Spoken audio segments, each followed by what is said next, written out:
नमस्कार, ये बड़ी कवरेज लगातार आप देख रहे हैं, बड़ी चर्चा जी न्यूज पर। मैं हूं आपके साथ पयोधी शशि और अपडेट फटाफट पहले आपको बता दूं क्योंकि पूरा पैनल हमारे साथ जुड़ा हुआ है, उन्हें ज्यादा वक्त देंगे इस मुद्दे को समझने के लिए। तो भारत चीन के बीच कमांडर स्तर की बातचीत जारी है। चीन सीमा में मोल्दो में दोनों देशों के बीच ये बातचीत चल रही है। भारत की तरफ से लेफ्टिनेंट जनरल हरिंदर सिंह के नेतृत्व में बातचीत हो रही है। चीन की तरफ से मेजर जनरल लियू की कर रहे हैं वार्ता की अगुवाई और लद्दाख सीमा विवाद पर भारत और चीन के बीच ये बातचीत हो रही है। ये कितनी लंबी चलेगी अभी इसके बारे में कहना मुश्किल है क्योंकि ये कहा जा रहा है कि दोपहर से पहले ये बातचीत खत्म हो जानी चाहिए और बहुत महत्वपूर्ण है ये बातचीत। इसके कई मायने हैं। जो हमारे मेहमान हमारे साथ जुड़े हैं वो आपको विस्तार से समझा रहे हैं। सरल भाषा में हम आपको समझाने की कोशिश कर रहे हैं कि क्यों ये बहुत महत्वपूर्ण हो जाता है कि जब आज कमांडर स्तर की बातचीत चीन के साथ की जा रही है तो फिर क्या इस सीमा विवाद को लेकर, घुसपैठ को लेकर कई और ऐसे मुद्दे हैं जो सिलसिलेवार तरीके से आपको हम जी न्यूज पर बता रहे हैं, जो इस बैठक में महत्वपूर्ण बिंदु होंगे जिस पर ये बातचीत की जा रही है। और मैं आपको बता दूं कि पूरा पैनल हमारे साथ जुड़ा हुआ है। मेरे साथ इस वक्त लेफ्टिनेंट जनरल विनोद भाटिया हैं, रिटायर्ड पूर्व डीजीएमओ, और सर के बारे में कहा जाता है कि जिमी के नाम से सर को जाना जाता रहा है। 1965 और 1971 के युद्ध में वीर चक्र से सर को सम्मानित किया गया था। सर, बहुत बहुत स्वागत है आपका। मेरे साथ लेफ्टिनेंट जनरल आर.के. शावनी भी जुड़े हुए हैं, रिटायर्ड पूर्व deputy chief of army staff, और दिल्ली में सर को थिंक टैंक कहा जाता है। सुरेश गोयल भी मेरे साथ जुड़े हुए हैं, पूर्व राजनयिक हैं, हमारे साथ इस वक्त जुड़ चुके हैं। मेरी सहयोगी अदिति त्यागी को आप देख रहे हैं हमारे साथ लगातार, वो भी इस बड़ी कवरेज में आप देख रहे थे उनके साथ। लेकिन सबसे पहले विनोद भाटिया सर, मैं आप ही के पास आ रही हूं। कृष्ण मोहन मिश्रा मेरे सहयोगी आपको दिख रहे होंगे, वो भी हमारे साथ जुड़ चुके हैं। कृष्ण मोहन, आप सबसे पहले अपडेट दे दीजिए इस बैठक के बाबत, अभी क्या चल रहा है और कितनी देर का इंतजार हमें करना होगा। देखिए, ये जो मीटिंग जो बॉर्डर पर्सनल मीटिंग हट चुशूल और उसके अपोजिट में मोल्दो में है, वहाँ पर मीटिंग शुरू हो चुकी है और दोनों ही पक्ष के जो सैनिक नेता हैं, सैनिक नेतृत्व है, वो इस समय इन सारी चीज़ों पर बातचीत कर रहा है। ऐसा नहीं है कि इस मीटिंग के बाद कोई चमत्कार हो जाएगा, इसकी संभावना बहुत कम है, लेकिन कम से कम ये तय होगा कि आगे बातचीत का सिलसिला किस स्तर पर रहे और जो सैनिक आमने सामने उसमें किसी किस्म का और ज़्यादा बढ़ोतरी ना हो, कोई और उत्तेजना न फैले, कोई ऐसी कार्रवाई न हो जाए जिससे मामला हाथ से निकल जाए। तो उम्मीद है कि इस मीटिंग के बाद अगली जो बातचीत के दौर चलेंगे उनके बारे में कोई रोड मैप आएगा या ये आएगा कि किस तरह से सैनिक तनाव को थोड़ा बहुत घटाया जा सके ताकि बातचीत को और रास्ता मिल सके। दरअसल पयोधी, अगर बातचीत चलती रहती है तो संभावनाएं बनी रहती हैं। बातचीत अगर रुक जाती है या बातचीत नहीं होती है तो फिर मामला दूसरी तरफ जाता है, जो कि किसी के भी हित में होता नहीं है। इसलिए जब तक बातचीत चल रही है तब तक अच्छा संकेत माना जाना चाहिए और इसे बातचीत चलते रहने को एक शुभ संकेत ही मानना चाहिए, जिसकी उम्मीद है कि जब भी दोपहर के बाद 2 घंटे, 3 घंटे, 4 घंटे बाद कोई हम लोगों को खबर दी जाएगी, कोई सूचना दी जाएगी सरकार की तरफ से या सेना की तरफ से, तो उसमें कोई न कोई शुभ संकेत जरूर होगा। जी जनरल विनोद भाटिया, सर मैं ये जानना मैं आपसे ये जानना चाह रही हूँ सर, हिंदुस्तान जब टेबल पे जा रहा है और इस समय मीटिंग चल रही है, जैसा कि कृष्ण मोहन भी बता रहे हैं, बहुत ज्यादा एक्सपेक्टेशंस है, कई लिहाज से इस मीटिंग को अनप्रेसिडेंटेड भी बताया जा रहा है, भूतपूर्व भी बताया जा रहा है। हिंदुस्तान के लिए टेक अवे क्या होगा इस मीटिंग के लिहाज से? पहले तो जो एयर मार्शल विनोद भाटिया, मैं जनरल विनोद भाटिया हूँ, वो मेरे सीनियर हैं। 65 और 70 लड़ाई में मैं नहीं था, वो थे, दोनों वीर चक्र मिला। थैंक यू वेरी मच, फिर भी आपने मुझे बुलाया यहाँ पर। इस मुद्दे के बारे में जो बातचीत करना चाहूंगा, जो मीटिंग चल रही है बहुत ही महत्वपूर्ण है, बहुत ही अहमियत रखती है। ये 8वां राउंड मिलिट्री टॉक्स का है। कल डिप्लोमेटिक लेवल पे टॉक्स हुए हैं। जब तक, जैसे बताया मैं कि जैसे जब तक बातचीत चल रही है, पूरी उम्मीद है कि ये बातचीत से क्राइसिस जो है ये रिजॉल्व हो जाएगा और जो हमारा मुद्दा है, हमारा जो एम है अल्टीमेट, जो स्टेटस को एंटे जिसको हम कहते हैं, जैसे कि पोजीशन अप्रैल में थी इस इनकर्शन से पहले, हमको वही लाइन चाहिए, वो वापस जाएं, हम वापस आए, क्योंकि अभी वहां पर क्या हुआ है, जितना उन्होंने बिल्डअप किया हमने उतना बिल्डअप करा है। हम वहां पर नो ब्लिंकिंग, नो ब्रिंकमैनशिप की हमारी पॉलिसी है, बड़ी रिस्पॉन्सिबल पॉलिसी है, बड़ा रिस्पॉन्सिबल स्टांस है। हमने इसको बात बढ़ाना चाहते हैं आगे और ना हम वहां से हटना चाहते हैं। हम डटे रहेंगे, जितना चाइना करेगा उतना ही करेंगे। तो ये चीज जो है, आज का जो मुद्दा होगा वहां पर जो बातचीट होगी वो इस टेंशन को डिफ्यूज करने के लिए होगी। जो आमने सामने ट्रुप्स रहते हैं, जरूरी बात है, एक स्पाइरल होने का हमेशा डर रहता है, तो ये हाई एल्टीट्यूड एरियाज है वहां पर, जब बल्कि दोनों फौजें बहुत डिसिप्लिन है, फिर भी वहां पर कुछ भी हो सकता है कि होता है। तो जितना दूरी हटती जाएगी जैसे पहले हटी है, और हमारा मुद्दा ये रहेगा कि जो अप्रैल 2020 में जो पोजीशन थी वो वहां पर चले जाएं और हम इसको रिजॉल्व कर सकें। और मुझे पूरा भरोसा है कि यही होगा, आज नहीं तो कल होगा। हमने ये संकेत बिल्कुल क्लियर दे दिया है कि हम वहां पर डटे रहेंगे, चाहे वहां 1 महीना लगे, 1 दिन लगे, 1 साल लगे। तो ये जो संकेत है ये चाइना को पता है, हमारे जो दृढ़ निश्चय है इसमें वो उसको पता है, और हम इसी मुताबिक यहाँ चलते रहेंगे।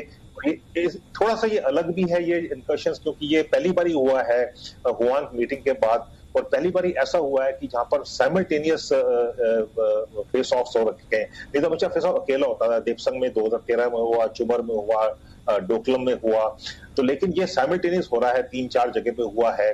तो ये थोड़ा सा अलग है, तो इसलिए हमको जरूरी बात है दोनों देश को मिलकर एस्टैब्लिश मैकेनिज्म जो है उसके जरिए इसको हल ढूंढना पड़ेगा। और यही है हल, इसका एक ही है, स्टेटस को एंटे, जो हमारा स्टेटस को है हमें वही चाहिए, उसके अलावा कुछ नहीं चाहिए। ठीक, लेफ्टिनेंट जनरल आर के सानी सर, आपसे मेरा सवाल सर ये है, कल जॉइंट सेक्रेटरी लेवल की बातचीत हुई है, इससे पहले प्रधानमंत्री मोदी और प्रेसिडेंट शी जिनपिंग इनके बीच में जो बातचीत हुई, उसके बाद हर बार यही कहा गया जब भी कॉन्फ्लिक्ट, टेंशन यानी तनाव या किसी तरह से दोनों सेनाएं आमने सामने आएंगी, बातचीत के माध्यम से किसी भी कॉन्फ्लिक्ट तनाव को सुलझाया जाएगा। कल जॉइंट सेक्रेटरी लेवल की बातचीत होना, आज लेफ्टिनेंट जनरल लेवल की बातचीत को क्या वो गवर्न करेगा? क्या किसी तरह के इंस्ट्रक्शंस उसमें होंगे उसे लेकर?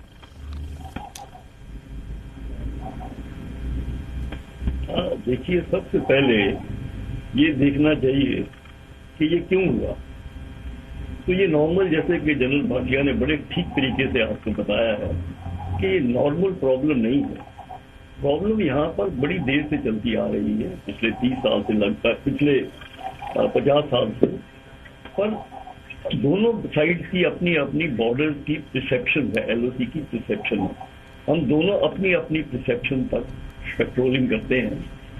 पर ये जो पहले चीजें होती थी वो थोड़ी लोकल लेवल पे थी, पर अब जो हुआ है साइमल्टेनियसली काफी जगह पर, तो ये लोकल लेवल पे बात नहीं हुई है। ये लगता है कि कई डायरेक्शन जो है वो ऊपर से आई हैं, और ये क्यों आई है इसके बारे में विचार करना पड़ेगा। क्योंकि ये एक पैटर्न है, जो अपना चाइना का पैटर्न है, जो कि हम देख रहे हैं कि शुरू हुआ था साउथ चाइना सी से, वहां पर प्रॉब्लम हुई, उसके बाद ये प्रॉब्लम चलती रही और यहाँ पर भी आ गई। तो इसके अंदर इसको जरा डीपली देखना पड़ेगा कि क्यों हुई प्रॉब्लम ये, और अब जब प्रॉब्लम हो चुकी है तो उसको सॉल्व करना जो है वो बहुत जरूरी है। और हमारी तरफ से काफी मैच्योरिटी दिखाई गई है, बड़ी मैच्योरिटी दिखाई गई है, धीरज दिखाया गया है, पर धीरज के साथ साथ दृढ़ता है, आत्मसम्मान है। हम नहीं चाहते ये बात बढ़े, पर हम कंसीव भी नहीं करना चाहते कि हमारी जो टेरिटरी है उसको आस्ता आस्ता से चाइना लेने की कोशिश करे या उस बात को बढ़ाए। तो प्रॉब्लम सिर्फ ये है कि इस प्रॉब्लम को सॉल्व किया जाए। इस प्रॉब्लम को कैसे सॉल्व किया जाए उसकी शुरुआत जो है अब शुरू हो गई है आज से, पर इसके ऊपर ज्यादा आशा रखना कि आज ही सॉल्व हो जाएगी, जैसे कि जनरल भाटिया ने आपको बताया है, वो थोड़ा प्री मैच्योर होगा। बात चलेगी, काफी देर तक चलेगी, डिसीजन जो है वो ऊपर से आना पड़ेगा।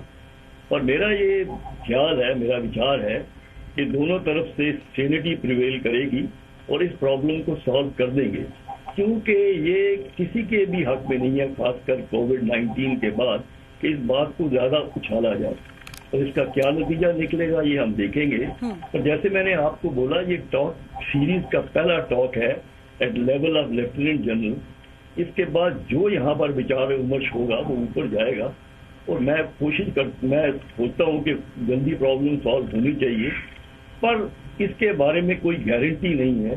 हो सकता है कि बात देर तक चलती जाए, पर इसके बारे में ये भी आपको जानना चाहिए कि हम कोई नारेबाजी नहीं कर रहे हिंदुस्तान में। मैंने बड़ी मैच्योरिटी के साथ इसको डील कर रहे हैं, पर हम दृढ़ हैं। हम कोई एरिया को अपने कंसीड नहीं करेंगे, हमारी फौज नहीं करेगी, हमारी लीडरशिप नहीं करेगी। पर इसके साथ साथ हम इसको बढ़ाना नहीं चाहते, ये हमारा संदेश है। सुरेश गोयल सर, जिस बात का जिक्र भी सर कर रहे हैं कि हमें बहुत जल्दबाजी में या उस पर भरोसा नहीं करना चाहिए, क्योंकि हमारी जो इससे पहले 10 से 12 राउंड की हमने जो बातचीत करने की कोशिश की, चीन की चालाकियों को हमने देखा है। क्या ये जो मौका है, आज की मीटिंग का मौका, इसको हम ऐसे माने कि जो भारत की कूटनीति रही है, भारत की रणनीति रही है, उसका दबाव था, लेकिन बहुत जल्दी अभी चीन को यहां पर समझना शायद ठीक ना हो? ये आपने जो आखिर में कहा कि चीन को बहुत ज्यादा समझना अभी ठीक ना हो, ये आपने सही कहा है। देखिए, ऐसा है कि अगर हम देखें ये जो बॉर्डर स्कर्मिशेस है कि जो इंट्रूशंस होते रहे हैं, ये 1996 के बाद 10 साल तक कम से कम कोई घटना नहीं हुई, और 10-15 साल के बाद में घटनाओं का दौर धीरे धीरे बढ़ता चला जा रहा है, और पिछले 4 और 5 साल में ये घटनाएं पहले से काफी ज्यादा बढ़ गई हैं। इसके साथ ही काफी लोगों का मत ये भी है और हो भी रहा है कि चीन की जो टैक्टिक है इंट्रूशंस के साथ में, ये एक तरह जो बोलते हैं सलामी स्लाइसिंग है या निबलिंग टेरिटरी है, कि आप 4 किलोमीटर अंदर आ गए, 2 किलोमीटर पीछे हटे, लेकिन 2 किलोमीटर आपके पास फिर भी रहा, जैसे कि डोकला में रहा कि पीछे हटे लेकिन पूरा पीछे नहीं हटे। तो जैसे कि हमारे डिफेंस एक्सपर्ट्स बोल रहे हैं कि हमारे लिए जरूरी ये है कि स्टेटस को एंटे हो, जो सिचुएशन अप्रैल में थी वही रहे हमारे लिए। वो सिचुएशन स्ट्रेटेजिकली भी जरूरी है कि हमारा जो बॉर्डर इंफ्रास्ट्रक्चर है, और एक तरह से प्रिंसिपल के तौर पर भी जरूरी है कि जो हम एग्री कर चुके हैं कि यहाँ तक हम गश्त लगाएंगे, वो भी बहुत जरूरी है। और चीन जो है इन बातों को धीरे धीरे करके जितना आगे बढ़ने की कोशिश कर रहा है, उसकी महत्वाकांक्षाएं बढ़ती चली जा रही हैं। हाँ। तो मुझे उम्मीद ये है कि हम इस बात को मद्देनजर रखेंगे कि इस बार की जो ये बातचीत का दौर है, ये आसान नहीं होगा। चीन को समझाना बहुत मुश्किल होगा, लंबा चलेगा, लेकिन हमें जो हमारे जो सेल्फ इंटरेस्ट है, जो हमारा ऑब्जेक्टिव है कि वो बिल्कुल अप्रैल वाली पोजीशन में वापस जाए, उसको अपने सामने रखना होगा और इससे पीछे नहीं हटना होगा। ये चाहे 4-5 से 2 की बातें चले या 5 के। सुरेश गोयल जी, मेरा एक सवाल है, फॉलो अप क्वेश्चन है। मेरा सवाल ये है कि चाइना इस वक्त हांगकांग, ताइवान, इंडिया, इसके अलावा इंडोनेशिया, वियतनाम, सब जगह साउथ चाइना सी, हर जगह टेंशन क्रिएट कर रहा है। और दूसरी तरफ एक टर्म मैं बार बार पढ़ रही हूं, जब जब चाइना की डिप्लोमेसी के बारे में पढ़ रही हूं, वुल्फ वॉरियर डिप्लोमेसी, उसके बारे में अगर हमारे दर्शकों को आप संक्षेप में बता पाएं। देखिए, क्योंकि ये हम देख रहे हैं जितना ज्यादा नेगेटिव सेंटीमेंट चाइना के खिलाफ बढ़ रहा है, वो उतना ज्यादा एग्रेसिव हो रहा है। जी, मैं इसमें 2 बातें कहूंगा, बहुत छोटी सी बातें हैं कि चीन के ऊपर अभी काफी दबाव बना हुआ है इंटरनली, आंतरिक तौर पर भी उनके पार्टी में जो है शी जिनपिंग के खिलाफ बातें बोली जा रही हैं, तो वहां से भी दबाव है, और बाहर से तो आप देख ही रही कि दबाव काफी है, यूएसए का भी है, यूरोप से भी आ रहा है, बाकी लोगों पे आ रहा है देशों का कि कोविड-19 के चलते हुए आप उसका एक गलत इस्तेमाल कर रहे हैं अपनी जो ऑब्जेक्टिव को, इकोनॉमी को आगे बढ़ाने के लिए। उसमें जो वुल्फ वॉरियर जो है उनके डिप्लोमेट्स, इससे पहले एक सिविलाइज तौर पर बातचीत हुआ करती थी, जो डिप्लोमेटिक मर्यादा है उसको आगे नहीं बढ़ाया जाता था। लेकिन अब जो चीन के जो इंडिविजुअल डिप्लोमेट्स हैं वो बड़े एग्रेसिव तौर पर बातचीत करते हैं, जैसे ऑस्ट्रेलिया में हुआ, ऑस्ट्रेलिया को गालियां निकाली गई इनके सिस्टम को, यूएसए के बारे में काफी गलत सलत बोला जा रहा है। तो जो बड़ा एग्रेसिव तौर पर सिंगल इंडिविजुअल डिप्लोमेट्स हैं कि वो चीन का एक पक्ष रखते हैं सामने, और बड़े तौर पर, बड़े अटैकिंग तौर पर, तो ये जो इंडिविजुअल लोग हैं इनको बोल रहे हैं वुल्फ वॉरियर्स, जो कि अलग अलग तौर पर चीन का पक्ष आगे बढ़ाने की कोशिश लगातार कर रहे हैं। हमें इन वुल्फ वॉरियर्स की ज्यादा चिंता नहीं करनी चाहिए मेरे ख्याल है। जहां तक हो सकता है हम अपने पक्ष पर मजबूती से जमे रहें, और ये देखिए कि वो, देखिए ऐसा है कि अगर गालियां निकालेंगे तो गाली से कोई फर्क पड़ने वाला नहीं है। जो क्रिटिसिज्म करेंगे, हमें अपनी मर्यादा में रहना है, और वो जो कर रहे हैं करें, लेकिन हम अपने पक्ष पर मजबूत रहें। कृष्ण मोहन, मैं आपसे समझना चाह रही थी एक चीज इसी दौरान, क्योंकि आप लगातार कवर करते रहे हैं, आपने हर एक चीज को बहुत बारीकी से दर्शकों तक पहुंचाया भी है, क्योंकि अगर फिंगर एरिया की हम बात करें, वो बहुत महत्वपूर्ण होने वाला है इस बैठक में लेकर, क्योंकि चीन के साथ तो विवाद ही जगह पर कब्जा करने को लेकर है ना। इसको भी जरा सरल भाषा में समझाइए ताकि आगे इस पर भी हम गेस्ट से और चीजों को समझ पाए। थोड़ा सा पहले से समझाता हूँ, वो दिलचस्प भी होगा और सारी चीजें स्पष्ट हुई हो जाएंगी। भारत जब आजाद हुआ उसके पहले से ही चीन के साथ सीमा विवाद चल रहा था। क्विंग साम्राज्य होता था चीन में और भारत में ब्रिटिश इंडिया था। 1856 में एक जॉनसन लाइन खींची गई, उसके बाद यंग हस्बैंड का एक एक्सपीडिशन हुआ जिसमें वो ल्हासा तक गए, बहुत सारी दूसरी बातें हुई। 1911 का शिमला एग्रीमेंट हुआ जिसमें तिब्बत, जो कि चूंकि जिस इलाके से भारत की सीमाएं मिलती हैं वो उस समय तिब्बत था, जिस पर चीन ने जबरदस्ती अधिकार किया। लेकिन तब तक जॉनसन लाइन को चीन मानता रहा, यहाँ तक कि 1911-12 से लेकर 1927 तक उसके जो सरकारी नक्शे निकले वो भी जॉनसन लाइन को मानते थे। लेकिन उसके बाद चीन ने अपने रुख में परिवर्तन करना शुरू किया। अक्साई चीन इलाका, यानी जिसके बाहरी हिस्से में गलवान घाटी है, जिसके दक्षिणी हिस्से में पेंगोंग झील का इलाका आता है, ये सारा जो अक्साई चीन का इलाका है 1956 तक चीन उसको उसी तरह मानता था नक्शे में जिस तरह से जॉनसन लाइन होती थी। हालांकि 50 के दशक में चूंकि भारतीय सेना की वहां पर उपस्थिति नहीं थी, चीन ने उस पर कब्जा करके सड़क बनानी शुरू कर दी। सड़क इसलिए बनानी शुरू कर, अक्साई चीन का चीन के लिए सिर्फ एक इस्तेमाल है कि तिब्बत से जिनजियांग प्रांत तक जाने का सबसे अच्छा रास्ता, सबसे अच्छी सड़क है, यहां से चीन बना सकता था और चीन ने बना दी। 1960 में धीरे धीरे चीन ने आगे बढ़ना शुरू किया, अपनी और क्लेम लाइन करनी शुरू की। 1959 का एक इंसिडेंट हुआ जब हॉट स्प्रिंग में भारतीय सुरक्षा बलों पर हमला किए गए, गोंका का इंसिडेंट हुआ, और उसके बाद 1962 में एक फुल फ्लेजेड वॉर हुआ। 1962 की जो लड़ाई थी उसमें एक परमवीर चक्र एग्जैक्टली इसी जगह पर लड़ाई के लिए 18 गोरखा राइफल्स के मेजर धन सिंह थापा को मिला था, जिसे आज हम फिंगर एरिया कहते हैं। सिरजाप को ज्यादा उस इलाके को कहते थे। फिंगर एरिया इसलिए कहने लगे क्योंकि वहां पर 8 पहाड़ियां हैं जो पेंगोंग झील तक आती हैं। सिरजाप से लेकर अगर आप गिनना शुरू करें तो finger 8, finger 7, finger 6, finger 5, finger 1 तक होता है। लगभग 25 किलोमीटर का यह इलाका होगा। भारतीय क्लेम लाइन जो है, भारत दावा करता है फिंगर 8 तक का, यानी सिरजाप की जो जेटी है वहां पर झील के किनारे चीन ने अपनी नावों के लिए जेटी बना रखी है, उससे ठीक पहले फिंगर 8 है, फिंगर 8 तक। लेकिन चीन अपना दावा करता है फिंगर 2 तक, यानी बहुत आगे तक। 1999 में जब भारत करगिल के संघर्ष में उलझा हुआ था तब चीन ने फिंगर 5 तक सड़क बना ली थी। भारतीय सैनिक हालांकि फिंगर 8 तक पेट्रोलिंग के लिए जाते थे। भारत की सड़क पहले फिंगर 2 तक थी, फिंगर 3 तक अब हो गई है, और फिंगर 4 इस समय विवाद का मसला है। भारतीय सैनिक थ्योरेटिकली काफी देर तक फिंगर 8 तक गश्त के लिए जाते थे। हालांकि जब वो जाते थे तो फेस ऑफ होता था, जो फेस ऑफ की खबरें अक्सर साल में 1-2 बार सुनने को मिलती थी। ठीक है। लेकिन ये पहली बार है कि अब चीन फिंगर 4 से भी आगे बढ़ना चाहता है। हाँ। और भारत हर हालत में फिंगर 4 को किसी भी स्थिति में उससे पीछे हटने के लिए तैयार नहीं हो। चाहे वो तो इसलिए फिंगर एरिया ही की कोशिश हो कृष्ण मोहन, फिर चाहे एलएसी पर अपने कमांडर्स की तैनाती हो, सैनिकों की तैनाती हो, इसी को लेकर भारत कड़ा एतराज जताता रहा है। ये तो कुछ इंपॉर्टेंट पॉइंट है जिनका जिक्र हम कर रहे थे।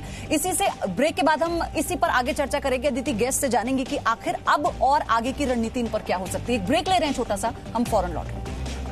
No signal, no worry. Presenting Z News app with live TV, latest updates and expert opinion. Available on Google Play and App Store. Download it now.